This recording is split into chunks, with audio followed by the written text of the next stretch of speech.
प्रियाचा खरा चेहरा तुझ्या समोर आणेन असं चॅलेंज चक्क सायलीने मैनाला दिलंय। नमस्कार मित्रांनो, ठरलं तर मग मालिकेच्या पुढील भागात आपल्याला पाहायला मिळेल की आता सायली अर्जुनने सदा आणि मैनाला चक्क शांता मावशीच्या घरी राहायला आणलेलं असतं। सदा मैनाला काय हवं नको ते बघायला आणि ते पळून जाऊ नयेत म्हणून त्यांच्यावर लक्ष ठेवायला अर्जुनने जयेश नावाच्या एका मुलाला तिथे राहायला ठेवलेलं असतं। फक्त एवढंच नाही मित्रांनो, मैनावती लगेच प्रियाला फोन करून सगळं सांगेल म्हणून सायलीने मैनाचा फोन सुद्धा काढून घेतलेला असतो।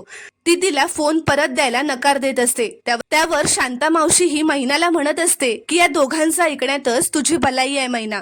ते दोघंही आपल्या चांगल्याचाच विचार करतायत, त्यांच्यावर अविश्वास दाखवू नकोस। तर एवढं सांगून सुद्धा मैनाचा प्रियावरच विश्वास असतो। सदाशिव मैनाला सांगत असतो की अगं मैना, आता तरी डोळे उघड तुझे। बबली खरंच आपला विचार करत असती ना तर तिने डॉक्टर वेळेत पाठवला असता, पैसे पाठवले असते, पण तिने असं काहीही केलेलं नाहीये। तेच सगळं अर्जुन सायलीने आपल्यासाठी केलंय। तर या गोष्टीवर सदा मैनामध्ये भांडण होऊ लागतं। मैना सदाला म्हणते, अहो शेवटी बबलीच पोटची पोर असल्याने तीच आयुष्यभर आपल्याला पोसणार आहे। तर सायलीने प्रियाचा खरा चेहरा पुढच्या 24 तासात तुमच्या दोघांसमोर आणेन असं चॅलेंज मैनाला दिलेलं असतं।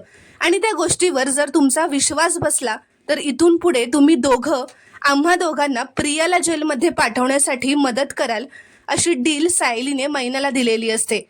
तर मैना सुद्धा सायलीला असं म्हणते, आणि सायली, जर का तू खोटी ठरलीस तर तू आमच्या दोघांचा पिच्छा कायमचा सोडशील।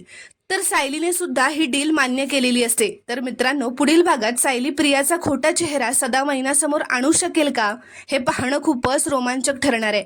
ते पाहण्यासाठी चॅनलला प्लीज सबस्क्राईब करा आणि व्हिडिओला एक लाईक नक्की करा।